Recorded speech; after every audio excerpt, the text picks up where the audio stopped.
मेरे प्रिय विद्यार्थियों, आज इस वीडियो में आप लोगों का स्वागत है। आज हम वर्ग अष्टम का गणित विषय का अध्याय 1 में है परिमेय संख्याएं। परिमेय संख्याएं के बारे में बताएंगे। सबसे पहले शुरू होता है अष्टम में परिमेय संख्याएं। परिमेय संख्याएं क्या है?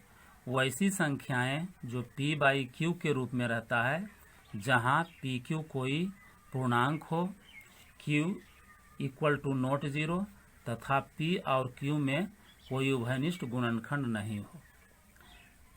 यहाँ हम देखते हैं परिमेय संख्या में इसका 4 शर्त है। पहला शर्त है कि वह p बाई क्यू यानी भिन्न के रूप में रहता है। दूसरा शर्त है कि पी क्यू कोई पूर्णांक है। तीसरा शर्त q equal to not zero. और चौथा शर्त है कि पी क्यू में कोई उभयनिष्ठ गुणनखंड नहीं होना चाहिए। जैसे 2/3, 5/4, 0/6, -3/2 इत्यादि परिमेय संख्याएं हैं। क्योंकि इसमें चारों शर्त लागू होता है। 2/3 एक भिन्न के रूप में है, 2 और 3 पूर्णांक संख्याएं हैं, और q यानी कि इसका हर भी 0 नहीं है और दोनों में कोई उभयनिष्ठ गुणनखंड भी नहीं है। लेकिन यदि हम 8/4, 6/3 इत्यादि को लेते हैं तो यह परिमेय संख्या के अंतर्गत नहीं आती है, क्योंकि 8 और 8/4 इसमें 4 से भाग लग जाता है, 4 दूनी 8 यानी कि इसमें उभयनिष्ठ गुणनखंड होता है। अतः यह परिमेय संख्या के अंतर्गत नहीं आती है। पुनः हम देखते हैं कि जितनी भी सभी पूर्णांक संख्याएं हैं वह परिमेय संख्याएं भी होती है।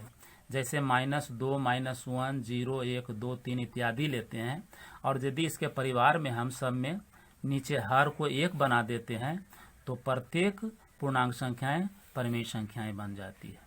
चलिए इसे आगे बढ़ते हैं। परिमेय संख्याएं के कुछ गुण होते हैं। जैसे पहला है क्रम विनिमय गुण। 2 परिमेय संख्याएं लेती हैं, 2/5 और 4/3। यदि उसको हम उलट देते हैं, यानी क्रम को उलट देते हैं, 4/3 इधर कर देते हैं, 2/5 इधर कर देते हैं, तो दोनों तरफ बायां पक्ष और दायां तरफ दोनों तरफ मान में परिवर्तन नहीं होता है। दूसरा नियम इसका है साहचर्य नियम। साहचर्य नियम 3 परिमेय संख्याओं पर आधारित है।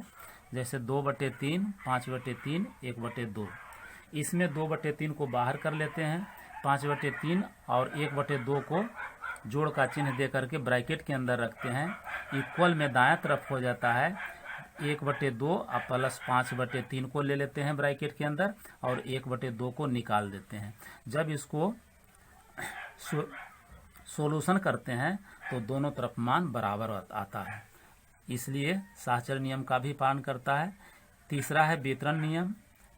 जैसे 2/5, 3/2 और प्लस 4/3। 3/2 और 4/3 को हम ब्रैकेट के अंदर लेते हैं। इसको जब हम हल करते हैं तो 2/5 गुने 3/2 और जोड़ 2/5 गुने 4/3। तो इस तरह से वितरण नियम। परिमेय संख्या क्या व्युत्क्रम अथवा गुणात्मक प्रतिलोम। जैसे 5/2 है तो इसका गुणात्मक प्रतिलोम क्या होगा?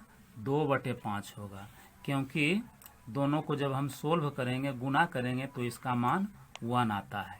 यानी 5/2 को जब हम इसको उलट कर यानी हर को अंश और अंश को हर बना करके गुणा करते हैं तो उसका मान आता है 1 आता है। इसलिए 5/2 का गुणात्मक प्रतिलोम 2/5 होगा। चलिए इससे आगे जुज प्रतिलोम, यानी 5/2 एक परिमेय संख्या है, और इसमें हम क्या जोड़ेंगे कि इसका मान 0 हो जाएगा। तो 5/2 में यदि हम -5/2 को जोड़ते हैं तो इसका मान 0 हो जाता है। इसलिए 5/2 का योज्य प्रतिलोम -5/2 है। दूसरा -3/2 है। इसका जोज प्रतिलोम चूंकि ऋणात्मक है, इसलिए इसका जोज प्रतिलोम धनात्मक होगा 3/2। इससे आगे गुणात्मक तत्समक। कोई भी परिमेय संख्या को यदि हम 1 से गुना करते हैं तो पुनः वही परिमेय संख्याएं प्राप्त होती है। जैसे 5/2 को हम 1 से गुना करते हैं तो 5/2 होता है। 0/3 भी एक परिमेय संख्या, इसको 1 से गुना करते हैं तो 0/3 होता है। यानी कि गुणात्मक तत्समक अवयव, परिमेय संख्या का गुणात्मक तत्समक अवयव 1 होता है, क्योंकि कोई भी परिमेय संख्या को 1 से गुना करने पर वही परिमेय संख्याएं प्राप्त होती है। आज इतना ही।